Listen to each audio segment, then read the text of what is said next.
ಸ್ನೇಹಿತರೆ, ಇತ್ತೀಚೆಗೆ ಬೆಂಗಳೂರಿನಲ್ಲಿ ನಡೆದ ವಿಶ್ವ ಆಯುರ್ವೇದ ಸಮ್ಮೇಳನದಲ್ಲಿ ಮಂದಾರ ಐಸ್ ಕ್ರೀಮ್ಗೆ ಭೇಟಿ ಇದ್ದ ತಕ್ಷಣ ಐಸ್ ಕ್ರೀಮ್ ಫ್ಯಾಕ್ಟ್ರಿಯಲ್ಲಿ ಯಾವ್ಯಾವ ವಿಶೇಷ ರೀತಿಯಾದ ಐಸ್ ಕ್ರೀಮನ್ನು ತಯಾರು ಮಾಡ್ತಾರೆ ಅನ್ನೋದನ್ನು ಅವ್ರ ಬಾಯಿಂದನೇ ಕೇಳೋಣ. ಹಾಗೆ ಅವರು ಯಾವ ರೀತಿಯಾಗಿ ಹೈಜಿನಿಕ್ ಆಗಿ ತಯಾರಿಸ್ತಾರೆ ಅನ್ನೋದನ್ನು ತುಂಬ ಮಂದಿ ಹೇಳೋದು ಕೇಳಿದ್ದೆ. ಆದರೆ ಅದನ್ನು ವಿಡಿಯೋ ಮುಖಾಂತರ ನಿಮ್ಮೊಡನೆ ಹಂಚ್ಕೊಳ್ತೀನಿ. ಯಾಕೆಂದರೆ ಯಾವುದಾದ್ರು ಒಂದು ವಸ್ತುವನ್ನು ತಯಾರು ಮಾಡುವಾಗ ಹೈಜಿನಿಕ್ ಆಗಿರಬೇಕು. ಅದನ್ನು ಇವರು ಪಾಲನೆ ಮಾಡ್ಕೊಂಡು ಬಂದಿದ್ದಾರೆ. ಅದನ್ನು ಯಾವ ರೀತಿಯಾಗಿ ಮಾಡೋದು ಅನ್ನೋದನ್ನು ಅವ್ರ ಬಾಯಿಂದನೇ ಕೇಳೋಣ. ನಿಮ್ಮ ಹೆಸರು ಗೊತ್ತಾಗಿಲ್ಲ? ಅಮೃತ ಇದೆ. ನಿಮ್ಮದು?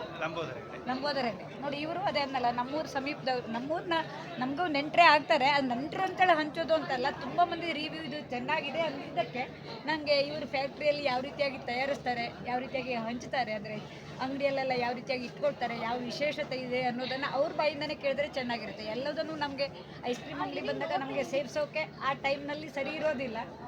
ತುಂಬ ಸೆಕೆ ಆದಾಗ ಅಥವಾ ಹಸಿವೆ ಆದಾಗೆಲ್ಲ ಐಸ್ ಕ್ರೀಮ್ ತಿಂತೀವಿ. ಈಗ ತಿಂದೇ ಇಲ್ದಿದ್ರು ನಿಮ್ಮ ಬಾಯಿಂದ ಕೇಳಿದಾಗ ನಮ್ಗೆ ಇನ್ನೂ ತಿನ್ನಬೇಕು ಅಂತ ಆಸೆ ಆಗುತ್ತೆ. ಹಾಗಾಗಿ ನಿಮ್ಮ ಬಾಯಿಂದನೇ ಕೇಳೋಣ. ಯಾವ್ಯಾವ ವಿಶೇಷದ ಐಸ್ ಕ್ರೀಮ್ ಇದೆ? ನಮ್ಮದು ಸ್ಪೆಷಲ್ ಅಂದರೆ ನ್ಯಾಚುರಲ್ ಐಸ್ ಕ್ರೀಮ್ ಮಾಡ್ತೀವಿ. ಅದರಲ್ಲಿ ಹಲಸಿನ ಹಣ್ಣು, ಆಮೇಲೆ ಸೀಬೆ ಹಣ್ಣು ಅಂದರೆ ಪೇರ್ಲೆ ಹಣ್ಣು, ಆಮೇಲೆ ಮಾವಿನಕಾಯಿ ಸ್ಪೆಷಲ್. ಮಾವಿನಕಾಯಿ ಅದು ಹುಳಿಯಾಗಿರುತ್ತಾ? ಹೌದು, ಹುಳಿ ಸ್ವೀಟ್ ಎರಡೂ ಇರುತ್ತೆ. ಅದಕ್ಕೆ ಉಪ್ಪು ಖಾರ ಹಾಕಿ ಕೊಡ್ತೇವೆ, ಅದು ತುಂಬಾ ಚೆನ್ನಾಗಿರುತ್ತೆ. ಆಮೇಲೆ ಲೀಚಿ, ಆಮೇಲೆ ಪೈನಾಪಲ್ಲು, ಆಮೇಲೆ ಕಸ್ಟರ್ಡ್ ಆಪಲ್, ಆಮೇಲೆ ಎಳನೀರಿದು ಎಲ್ಲ ಐಸ್ ಕ್ರೀಮ್. ಅದೆಲ್ಲ ಸ್ಪೆಷಲ್ ಡೇಗೆ ಇರುತ್ತಾ? ಡೈಲಿ ಯಾವಾಗಲೂ ಇರುತ್ತೆ. ಯಾವಾಗಲೂ ಇರುತ್ತೆ. ನಿಮ್ಮ ಔಟ್ಲೆಟ್ ಅಲ್ಲಿ ಯಾವಾಗಲೂ ಸಿಗುತ್ತೆ? ಅದೇ ನಿಮ್ಮ ಔಟ್ಲೆಟ್ ಅಲ್ಲಿ ನೀವು ಅದೇ ತಯಾರು ಮಾಡೋ ರೀತಿಯನ್ನ ನಾನು ವಿಡಿಯೋವನ್ನ ಹಂಚ್ಕೊಳ್ತೀನಿ. ಅದು ಇವೆಲ್ಲ ಸ್ಪೆಷಾಲಿಟಿ ಇದೆ. ಅದು ನಾನು ಕೇಳಿದ್ನಲ್ಲ, ಅದು ರಿವ್ಯೂ ಕೇಳಿದ್ದೀನಿ. ಆದರೂ ನಿಮ್ಮ ಬಾಯಿಂದ ಕೇಳಿದಾಗ, ಯಾಕೆಂದ್ರೆ ನಿಮಗೆ ಕಸ್ಟಮರ್ಸ್ ಬಂದಾಗ ನಾವು ಒಂದ್ಸಲ ತಿಂದಿರ್ತೀವಿ, ನೀವು ಪ್ರತಿದಿನ ಕೊಡ್ತೀರಲ್ಲ, ಆ ಕಸ್ಟಮರ್ಸ್ ರಿವ್ಯೂ ಯಾವ ರೀತಿಯಾದ ಯಾವುದಕ್ಕೆ ಜಾಸ್ತಿ ಇದೆ? ಎಲ್ಲ ಅಂದ್ರೆ ನಮ್ಮ ಐಟಮ್ ಎಲ್ಲದಕ್ಕೂ ಇದಿದೆ, ತುಂಬಾ ಡಿಮ್ಯಾಂಡ್ ಇದೆ. ಆದ್ರೆ ಇದೆ ನ್ಯಾಚುರಲ್ ಐಸ್ ಕ್ರೀಮಿಗೆ ತುಂಬಾ ಜಾಸ್ತಿ ಪ್ರಿಫರೆನ್ಸ್ ಕೊಡ್ತೀವಿ. ಅಂದ್ರೆ ನ್ಯಾಚುರಲ್ ಆಗಿ ನೀವು ಅಂದ್ರೆ ಊರಿಂದ ತರಿಸೋದು ಅಥವಾ ಒಳ್ಳೆ ಹಣ್ಣು ಅಂದ್ರೆ ರಿಯಲ್ ಹಣ್ಣಲ್ಲೇ ಹಾಕ್ಬಿಟ್ಟು ಮಾಡೋದು. ಮತ್ತೆ ಇದರಲ್ಲಿ ಯಾವುದೇ ತರ ಪ್ರಿಸರ್ವೇಟಿವ್ ಆಗಲಿ ಅಥವಾ ಆರೋಗ್ಯಕ್ಕೆ ಹಾನಿಕರವಾದಂತ ಅಂಶ ಆಗಲಿ ಯಾವುದೂ ಇರಲ್ಲ. ಅಷ್ಟು ಮುತುವರ್ಜಿಯಿಂದ ಮಾಡ್ತೀವಿ.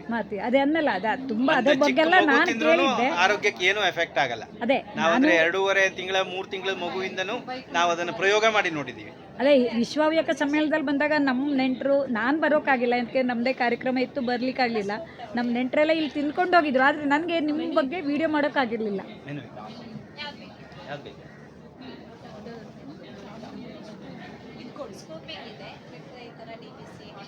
ಜಾಕ್ ಫ್ರೂಟ್ ನೋಡಿ, ಜಾಕ್ ಫ್ರೂಟ್ ಚೆನ್ನಾಗಿರುತ್ತೆ. ಅದೇ ಅವ್ರು ಹೇಳ್ದಂಗೆ ಎಲ್ಲ ನ್ಯಾಚುರಲ್ ಫ್ರೂಟ್ಸಿಂದನೇ ಮಾಡಿರೋದು. ಕನ್ನಡ ಬರುತ್ತಾ?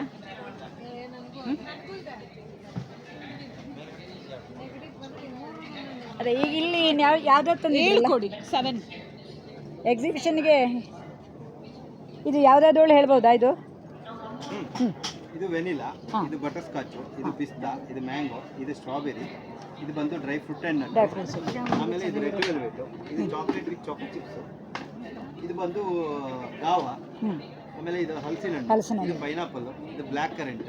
ಅಂದ್ರೆ ಹಲಸಿನ ಹಣ್ಣೆಲ್ಲ ನೀವು ಮೊದಲೇ ಪ್ರಿಸರ್ವ್ ಮಾಡಿ ಇರ್ತೀರಾ? ಇಲ್ಲ, ಫ್ರೆಶ್ ಹಣ್ಣನೇ. ಫ್ರೆಶ್ ಹಣ್ಣು ಈ ವರ್ಷದ ಟೈಮ್ ಫ್ರೆಶ್ ಹಣ್ಣು ಸಿಗುತ್ತೆ ನಮಗೆ. ಅದೇ ನೀವು ಅಂದ್ರೆ ನೀವು ಎಲ್ಲಿಂದನಾದ್ರೂ ತರಿಸ್ತೀರಲ್ಲ ಅಂಥದ್ದೆಲ್ಲ ಮಾಡಬೇಕು ಅಂದ್ರೆ.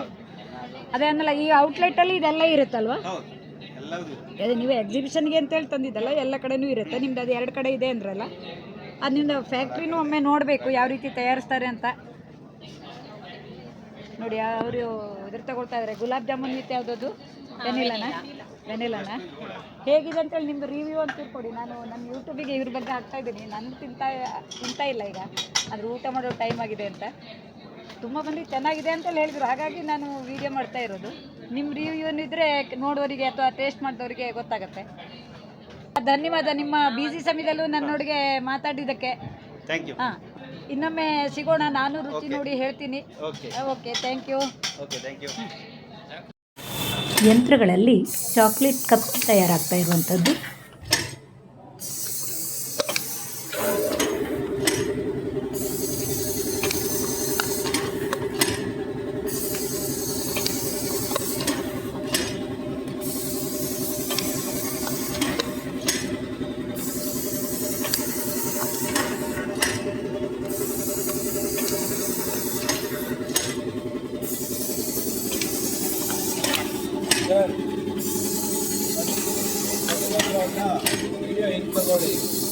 ಹಾಗೆಯೇ ಆಯಾಯ ಹಣ್ಣು ಸಿಗುವ ಕಾಲಗಳಲ್ಲಿ ನ್ಯಾಚುರಲ್ ಐಸ್ ಕ್ರೀಮ್ಗಾಗಿ ಹಣ್ಣುಗಳ ತಯಾರಿ ನಡೀತಾ ಇರುವಂಥದ್ದು. ಇಲ್ಲಿ ನಾವು ಗುವಾವಾ ಐಸ್ ಕ್ರೀಮ್ಗಾಗಿ ಪೇರ್ಲೆ ಹಣ್ಣನ್ನು ತಯಾರು ಮಾಡ್ತಾ ಇರುವಂಥದ್ದನ್ನು ಗಮನಿಸಬಹುದು.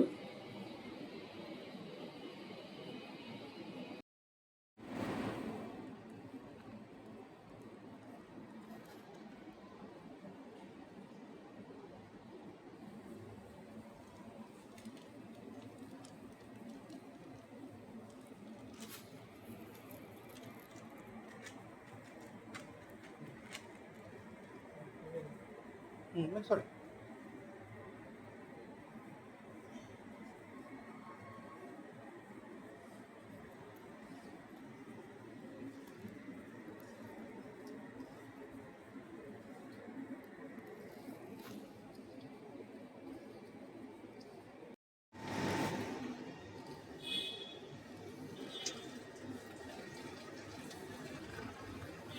ಐಸ್ ಕ್ರೀಮ್ ಮಿಕ್ಸನ್ನು ಈ ರೀತಿಯಾಗಿ ಹಾಲಿಗೆ ಮಿಶ್ರ ಮಾಡಿ ಯಂತ್ರಗಳಲ್ಲಿಯೇ ಕುದಿಸಿ ಐಸ್ ಕ್ರೀಮನ್ನು ತಯಾರು ಮಾಡುವಂತಹ ಪ್ರಕ್ರಿಯೆ ಇದು.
ಬೇರೆ ಬೇರೆ ಸ್ವಾದದ ಕೋನ್ ಐಸ್ ಕ್ರೀಮ್ಗಳು ಈ ರೀತಿಯಾಗಿ ಯಂತ್ರಗಳಲ್ಲಿ ಸಿದ್ಧವಾಗ್ತಾ ಇರುವುದನ್ನು ನಾವು ಕಾಣಬಹುದಾಗಿದೆ.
ಬೇಡ ಅಂದ್ರೂ ಹಲಸಿನ ಹಣ್ಣು ಐಸ್ ಕ್ರೀಮ್ ರುಚಿ ನೋಡೋಕ್ಕೆ ಅಂತ ಹೇಳಿ ಕೊಟ್ಟಿದ್ದಾರೆ.